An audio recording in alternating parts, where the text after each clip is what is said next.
Joe, You've predicted it for a while. excuse me, sorry to interrupt you. With your advisor, I took the commission to call MDZ. So I call for increasing the production by generations. So I got him, he told me two things. One, I'm at the maximum. What he claimed.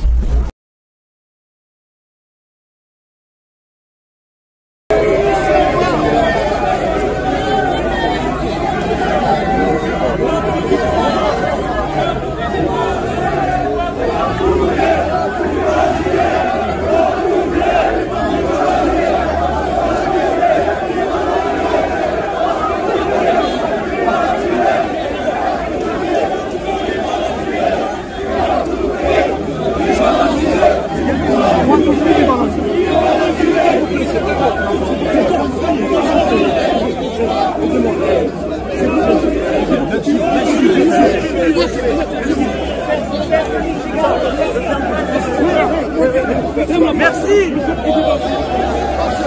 Il y aura des tentatives d'ingérence pour la prochaine élection. De la part des Turcs? Évidemment. C'est écrit. Et d'ailleurs, les menaces ne sont pas voilées. Donc je pense qu'il faut qu'on soit très lucide. Moi, je considère que ça, c'est insoutenable. Et donc oui, la France est critiquée. Elle est critiquée pour le passé, elle est critiquée parce qu'on a laissé trop longtemps des malentendus s'installer, elle est critiquée aussi parce qu'il y a une immense manipulation. Et que, soyons clairs, beaucoup des activistes de l'islam politique ont un ennemi, la France. Beaucoup des réseaux qui sont poussés en sous-main, qui par la Turquie, qui par la Russie, qui par la Chine, ont un ennemi, la France, et ont un agenda d'influence et un agenda néocolonial et impérialiste. Et il y a un ennemi simple, c'est la France, ça met tout le monde d'accord. Si la diplomatie était l'art de parler avec les gens avec lesquels nous sommes d'accord, je vous ne proposerai pas l'ambition pour le réseau que j'exposais tout à l'heure. Parce que nous aurions besoin de beaucoup moins de postes et de beaucoup moins de moyens. Mais il faut totalement l'assumer. Et il ne faut céder à aucune forme de fausse morale qui nous impuissanterait. Qui a envie que la Turquie soit la seule puissance du monde qui continue à parler et à être membre de l'OTAN, dois-je le rappeler, et à parler à la Russie?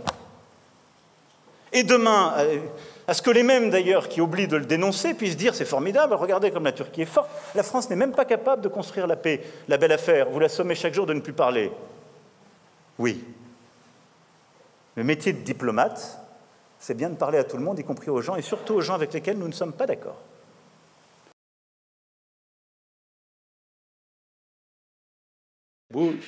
Nous n'allons pas en Afrique ou dans d'autres continents ou pays avec une approche coloniale ou néocoloniale. Au contraire, nous les considérons comme des partenaires égaux. C'est ce qui fait la popularité de la Turquie en Afrique actuellement. La Turquie est appréciée dans tous les pays africains parce que la Turquie collabore avec eux d'égal à égal, leur parle dans la même langue amicale, les considère comme des partenaires égaux. Donc, nous ne les méprisons pas. Par conséquent, la croissance de la puissance et de la popularité de la Turquie dans ces domaines ne devrait déranger personne. Nous pouvons même aider la France si la France a du mal à retourner dans certains pays africains, parce que la Turquie est un partenaire fiable. Le président turc, dans son intervention, a voulu souligner la nuance. Nous ne sommes pas médiateurs, a-t-il dit. Nous sommes simplement là pour faciliter les discussions. Le président turc a dit qu'il était temps maintenant que des discussions produisent des effets concrets. Il appelle ses deux voisins à s'entendre, à créer, à s'entendre au moins sur un consensus qui pourrait servir de base pour un accord de paix plus durable.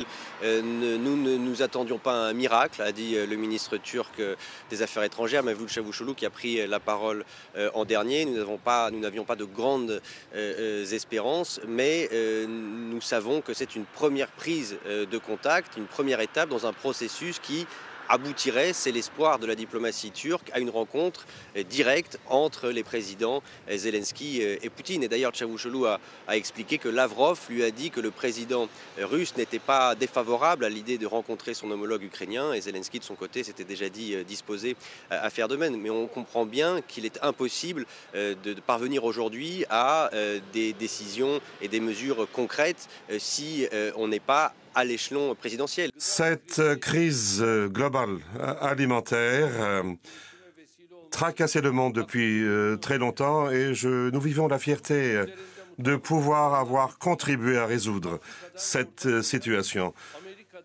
Jusqu'à l'Afrique, au Moyen-Orient, dans le monde entier, des milliards d'êtres humains pouvaient être confrontés à une grave crise alimentaire et tous ensemble, nous allons pouvoir y apporter une réponse. En matière de produits alimentaires, il est évidemment impératif de pouvoir assurer la sécurité alimentaire dans le monde entier. Tant que les armes ne se tairont pas, évidemment, les pertes humaines augmenteront également. Cette guerre ne concerne pas simplement les partis engagés, ne concerne pas simplement les pays engagés. Cette guerre a une influence négative sur le monde entier, sur les populations du monde entier. Mais ce n'est pas inscrit dans le destin. Nous pouvons empêcher que cela continue. Cette guerre entraîne des victimes humaines, des victimes innocentes, et nous voulons que cette guerre puisse prendre fin le plus rapidement possible. Il n'y aura aucun perdant si nous arrivons à une paix juste.